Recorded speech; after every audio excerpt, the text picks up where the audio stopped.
Welcome to Mind Set in Stone podcasts, where we dive deep into the most compelling books on the shelf. Join hosts Dave and Poppy as they uncover the stories, themes, and ideas that shape our understanding and inspire curiosity. Get ready to explore the big ideas that leave a lasting impact. Let's get started.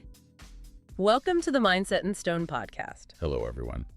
Today, we are taking a massive deep dive into a stack of sources focused entirely on conscious creation and attraction. And we're pulling specifically from the, let's say, highly advanced techniques detailed in The Magic of Manifesting by Ryuu Shinohara. Right. And our mission today is, well, it feels extremely crucial.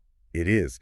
We are moving beyond the motivational posters, beyond the superficial concepts of just, wishing for things. Our goal is to really uncover the foundational physics, the undeniable basis for why manifestation works. And just as importantly, why it so often fails for people who try it. We want to understand how you build that internal framework for true ease and deep alignment. We're looking for the bedrock knowledge. That's the perfect term for it, the bedrock. And that search, well, it led us directly to this material. It suggests that most common practices fail because they skip the necessary fundamental steps. You can't navigate a complex system without understanding its operating manual, right? Exactly. So we're going to unpack this idea that the universe is governed by simple, undeniable laws. Chief among them being that everything is vibration. And that to manifest, you have to literally vibrate at the energetic frequency of what you want to bring into your existence. Yes. And we're going to distill these sometimes complex ideas about reality and time and choice into a handful of clear, practical actions. By the time we wrap up, we will have walked you through 7 specific, powerful techniques you can start implementing today to radically shift your perception and ultimately your output. So let's jump in immediately with the absolute foundation, the nature of reality itself. Yes. The author stresses, and I think this is so important, that if you don't understand the environment you live in, all spiritual and manifestation techniques are, well, they're useless. So tell us, what is this reality we're actually working with? It's multifaceted. It exists on different planes at the same time. Okay. So on one hand, it's definite and absolute. Gravity works, physics holds up. Right, the laws of the universe. But on the other hand, it's also temporary and relative, which means your personal experience of it is completely mutable. It can be changed. The analogy they use in the source material is powerful. It's like using a rowboat to cross a desert. Exactly. You're applying the wrong tool to the environment because you fundamentally misunderstand the environment's parameters. You think you're on water, but you're on sand. Okay. So let's unpack that misunderstanding right now using the filter analogy. This seems to be the core concept explaining how our personal reality is created out of this absolute potential. It is. The universe is constantly streaming infinite possibilities toward us. This is the quantum field. Described here as a complex energy structure, a record of infinite parallel realities. Right, but we as humans cannot handle infinite input. Our brains would just shut down. So our mind acts as a sophisticated filter. Precisely. Think of it like this. If you shine white light, which contains all colors, through a red filter, what comes out? Just red light. Purely red. You didn't create red light. You just applied a constraint that removed every other possibility. That is exactly what our beliefs do to the quantum field. And this is where most people get stuck. They are applying filters unconsciously. Filters rooted in past trauma, scarcity, or these deep limiting beliefs like, I'm not worthy, or success is for other people. And so they filter out every possibility except the few negative patterns they're used to. And then they complain about them, wondering why their reality is so narrow and predictable. It makes that famous Henry Ford quote, whether you believe it or don't, you're right, just so deeply profound. It's literal physics. So if I believe my goal is impossible, my belief acts as the filter, and it literally removes that possibility from my immediate perception. From what your perception can access in the quantum field, yes. The trick is identifying those unconscious filters. So how do you do that? How do you know what filter you're using? You look at your life, look at your recurring conflicts and your negative patterns. The evidence. If you always struggle with money, your filter is scarcity. If you always struggle with relationships, maybe your filter is abandonment or judgment.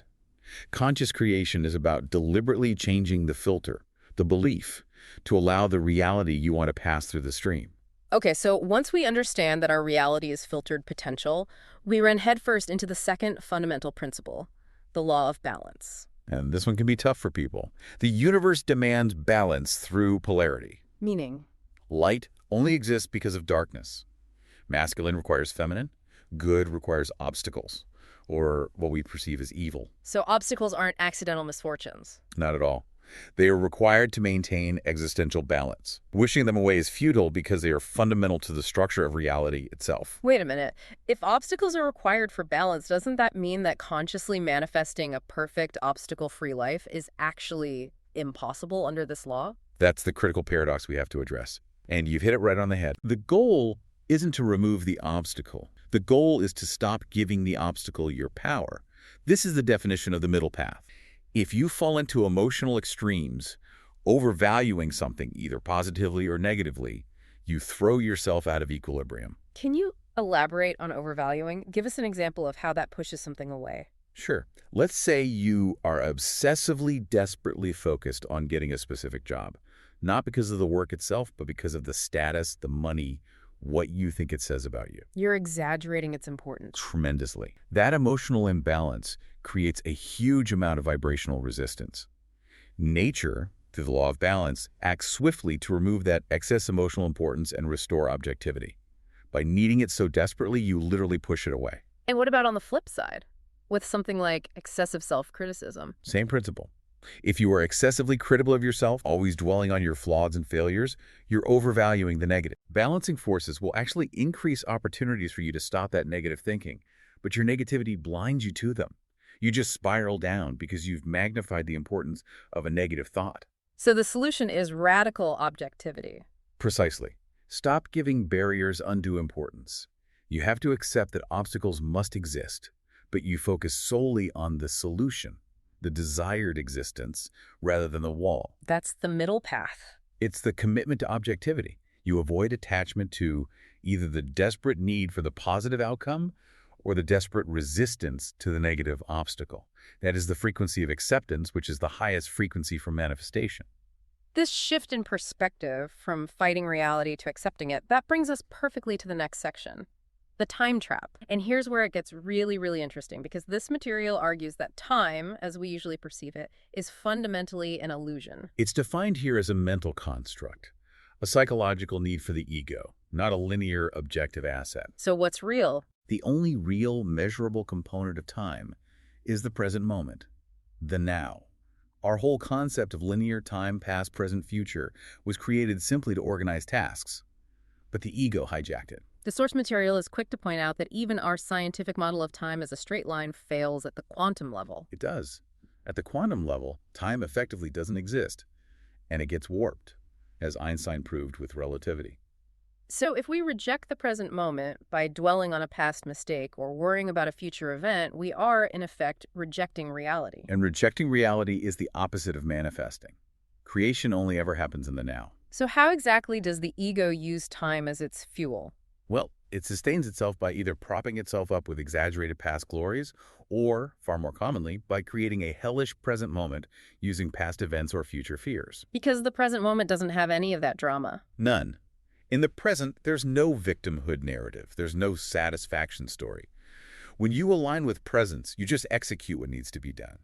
The ego needs to jump back and forth in time to build its dramatic constructs, to judge and label. The ego markers are really clear then. Judging, labeling, attaching itself to things or to victimhood. Yes, that classic, nothing ever goes right for me. That's powerful ego food. The most powerful.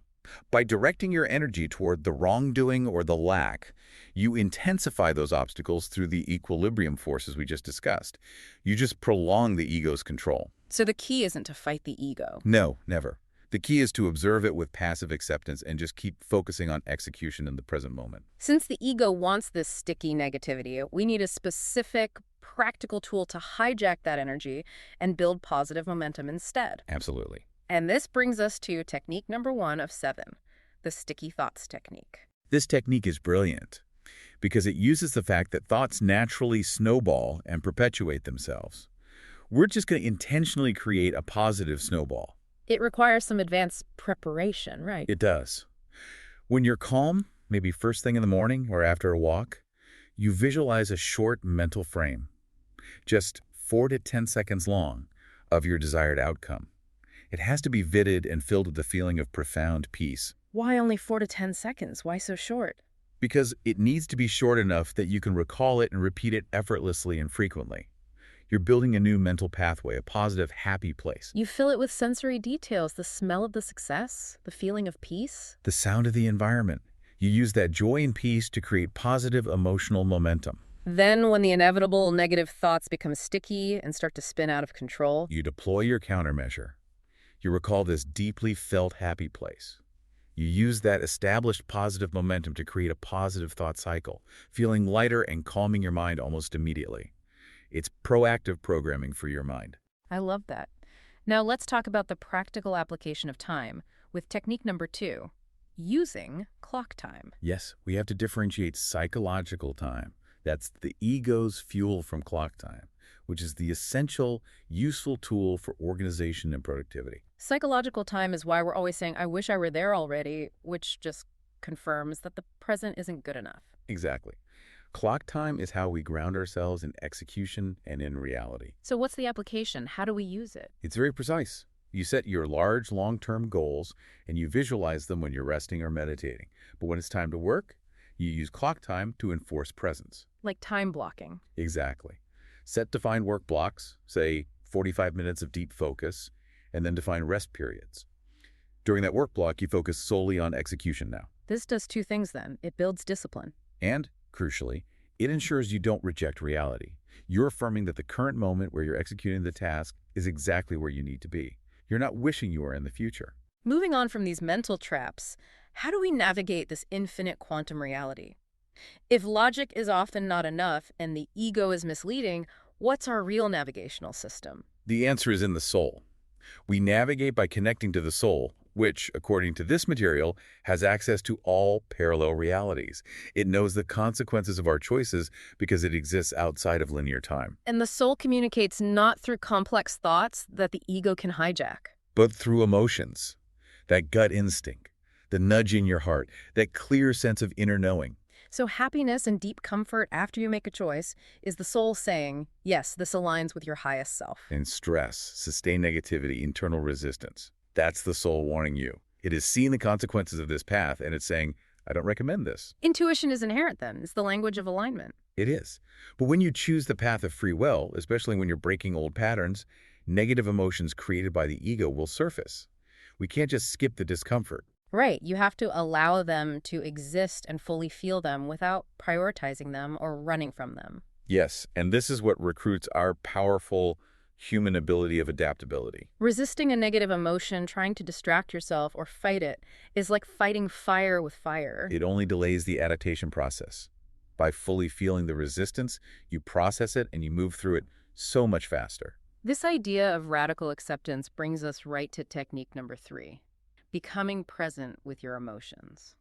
This requires adopting the energy of unconditional love and acceptance. And not just for yourself, for others too. The actionable step here is, it's a bit counterintuitive, but it's very powerful. Let's say a coworker or a family member constantly irritates you. Okay. Instead of judging them and resisting their presence, you accept them completely for who they are. Then you consciously wish them the best, genuinely desire for them to achieve everything they want. Okay, but why does wishing my annoying coworker the best actually help me? Isn't that just spiritual bypassing, like pretending I'm okay with their behavior? Not at all. It removes your expectation, your filter, that they must be different for you to be happy. By giving them non-conditional acceptance, you remove the emotional hook. You're no longer resisting reality or giving energy to the conflict. This improves your quality of life immediately because you've released the negative energy and returned to the middle path. So you're not changing them, you're changing your filter, aligning yourself with the frequency of love, which is resistance-free. Exactly. The soul's connection is centered in the heart, and this is the focus of our 4th technique. Listening to your intuition or heart-mind synchronicity. This is a physically proven mechanism. The heart is an advanced processing center. It creates an electromagnetic field that is 60 times greater than the brain's field. Let's break that down. Our brain functions largely on electricity, the firing of neurons, our thoughts. Right. Our heart, however, operates on magnetism, which is derived from emotion. If the heart's magnetic field is 60 times stronger, it means our emotional state is the vastly more powerful broadcasting signal to the quantum field. Our emotional state is the true currency of creation, not just our logical thoughts. The heart speaks the truth. It focuses on connection and love, not judgment and fear. But we need to distinguish reliable intuition from just plain fear or impulse. This distinction is absolutely crucial for manifestation. So how do we tell the difference? Intuition versus fear. Fear manifests as physical tension. Sweaty palms, racing heart, tightness in the chest. When you retreat from the fearful choice, you feel intense relief. Relief is a high-intensity feeling in reaction to a negative experience. Intuition, on the other hand, results in a feeling of deep comfort and grounded peace, even if the intuitive decision makes no logical sense to your brain. Comfort is peaceful presence. Relief is the removal of pain. That's a huge distinction. It is. So the listening steps are practical. Pay attention to your gut. Record your dreams immediately when you wake up, because the subconscious is a direct line to your intuition. And if a decision feels comfortable and light in your heart, even if it's not logically sound, but it's comfortable, the suggestion is to follow it. Because the heart speaks the language of infinite possibilities. Okay, so once we have that inner alignment, we have to move. So many people spin their wheels here because they mistake talking and planning for actual action. Yes, they satisfy the ego's need for validation, but they never actually do anything that requires discomfort or real change. They become masters of creating these elaborate affirmations that justify why their lack of action is really just the universe holding them back. And that leads us right into the difference between intention and a goal. A goal is the destination, the material result. Right. But intention is the impetus. It's the why and the energy that focuses your mind like an arrow. And your intention must be focused entirely on doing and execution, not on talking about it. And this concept of positive intention extends powerfully to our interpersonal dynamics. It's a great way to reduce resistance in daily life. Always assume positive intent from others, your team members, your spouse, your family. Because we see the world as a reflection of our internal filter. So assuming positive intent just eliminates conflicts caused by misinterpreting actions. You stop getting defensive. You become receptive to feedback, because you assume the feedback is there to help you improve, not to criticize your ego. Speaking of intention, let's move to technique number 5, setting intentions to water. This is an active, physical, daily practice that reinforces your energetic signature. It builds on the premise that our thoughts are energy, and since our bodies are mostly water, We can use concentrated intention to transfer positive energy directly into our primary medium. It comes from the work on how intention can impact the molecular structure of water. the steps are simple, but they require focus. You hold a clear glass of water. You repeat your positive intention out loud or in your mind. It could be focused on love, gratitude, or a specific goal like, I execute my work with laser focus. And as you state it, you visualize yourself successfully carrying out that intention, and you fill the visualization with strong, comfortable emotion. You are literally charging the water, making it a medium of your intent. Then you drink the water intermittently throughout the day. It's a daily physical action that actively changes the molecular structure within you. It consistently reinforces the energetic quality of your intent and keeps you aligned with that vibration. So once the intention is set and the action starts, the final biggest obstacle is almost always control. It is. We must hand control over to a higher intelligence, to the universe. And this brings us to the great paradox of manifestation. Detachment. This is often the hardest pill to swallow. Because you have to care deeply about the direction you are headed, but you must not care about the outcome. Worrying about the outcome, how it will happen, when it will happen, that's the very definition of resistance. It's telling the universe, I don't trust you. Right. And if you care too much about the outcome, what happens vibrationally? You create a vibrational mismatch. Exactly. You send out the signal of desire, but you immediately counteract it with the signal of lack, the worry about failure. So detachment, genuinely not caring if it manifests tomorrow, but knowing it's inevitable, that's what encourages it to appear. You stop giving energy to the obstacles, and you allow the universe to orchestrate the how, which is almost always faster and better than your limited human vision can conceive. Detachment is the doorway to what many call the flow state. Our next practical technique. Technique number 6, entering flow state. This is described as the open window into the quantum field. Characterized by effortless execution and inner silence. Flow state is where the inner critic just vanishes, and you move right over obstacles instead of colliding with them. And the stimulus for this state is very specific. It is. You must set challenging and inspiring goals that are just beyond your current comfort level. Why challenging? Wouldn't easier goals have less resistance? You'd think so, but easier goals allow the conscious mind, The ego to stay in control, complicating everything. Challenging goals force your brain to switch into creative, subconscious thinking mode. The challenge forces the conscious mind to delegate the problem solving to the faster, more powerful subconscious. Yes. And once you're in that flow, you follow the path of least resistance. Which means yielding to simplicity. You consciously choose the simpler option.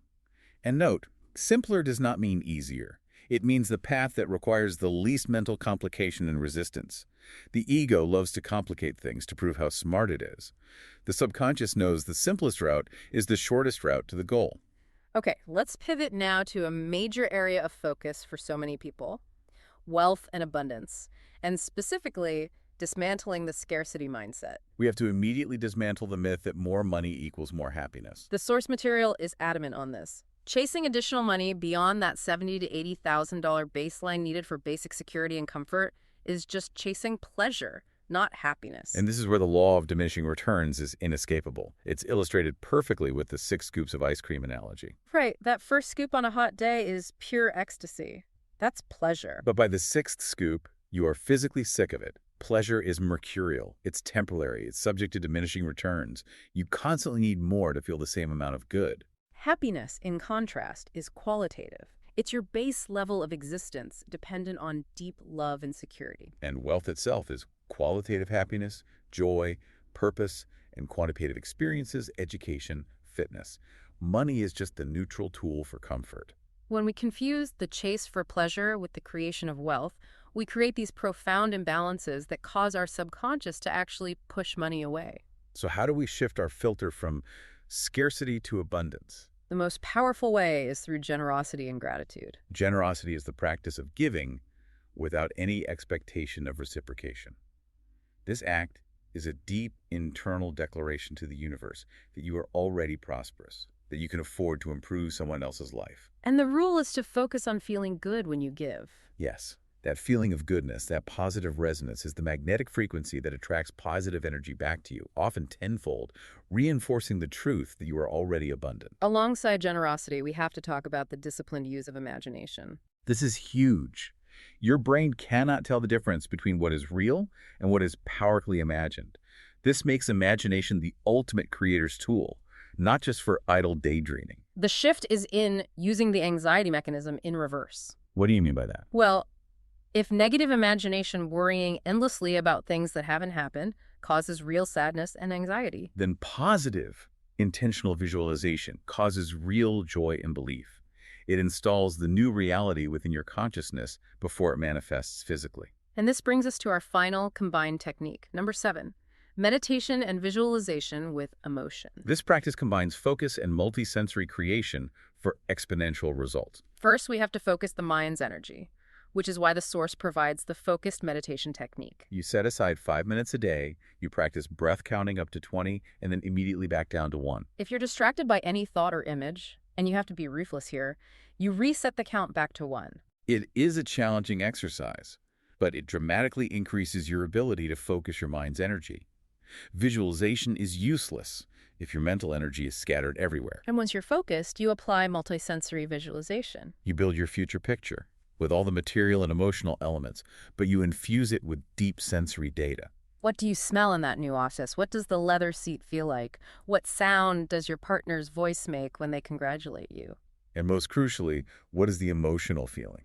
The truly powerful visualizations align the heart, which is emotion and magnetism, and the brain, which is detail and electricity.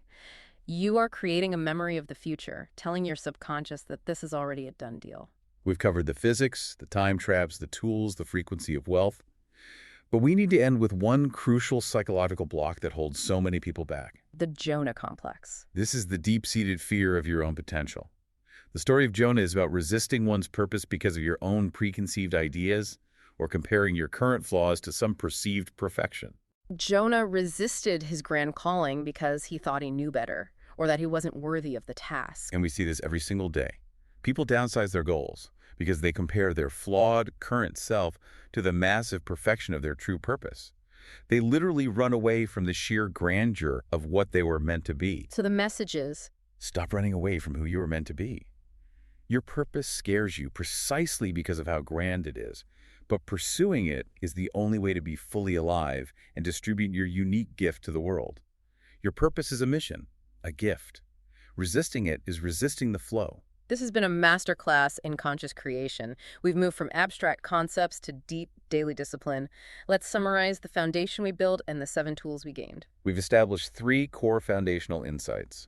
First, reality is filtered by our beliefs and is constantly governed by the law of balance. Second, the now is the only time that exists. The past and future are just ego fuel, and presence is the location of all creation. And third, intention and emotion channeled through the powerful heart center are the true currency of vibrational creation. And to make this actionable for you right now, here are the 7 powerful tools for your week, designed to shift your energetic set point. 1.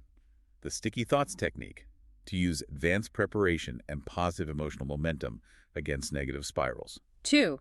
Using clock time to enforce presence and disciplined execution in your work, grounding yourself in reality. 3.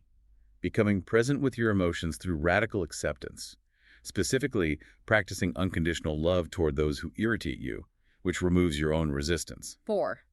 Listening to your intuition by learning to distinguish the peaceful, grounded feeling of comfort from the reactive, intense feeling of relief. 5. Setting intentions to water, to actively energize the medium of your own body with positive focus and intent. 6. Entering flow state by setting challenging, inspiring goals and consciously yielding to the simplest, most effective path of execution. And 7. Focused visualization with emotion, using the breath count technique to build laser mental focus, aligning heart and brain to create a true, sensory-rich memory of the future. To end this deep dive, let's leave you with a final provocative thought. This is based on the concept of ontological design. Ontological design is the process where, fundamentally, change starts within you and then affects your environment, which in turn redesigns you. So the author advises this. Instead of designing the environment you want, the job, the income, the house, start by designing the person you want to be and the qualities you wish to possess. So your challenge for this week is to choose one core quality you wish to embody. It could be patience, gratitude, or laser focus. Then take radical action to behave, speak, and execute as if you are that fully realized person. Know that your internal action will fundamentally change your internal reality, which will then automatically begin designing your external world. We hope you're leaving with fresh insights and a spark of inspiration. Remember to subscribe, leave a review, and check back for more episodes as we dive into new worlds of thought, one book at a time. Until then, keep your mind set in stone and your curiosity open. This has been a Big L Riz Media podcast, where big ideas meet lasting impressions.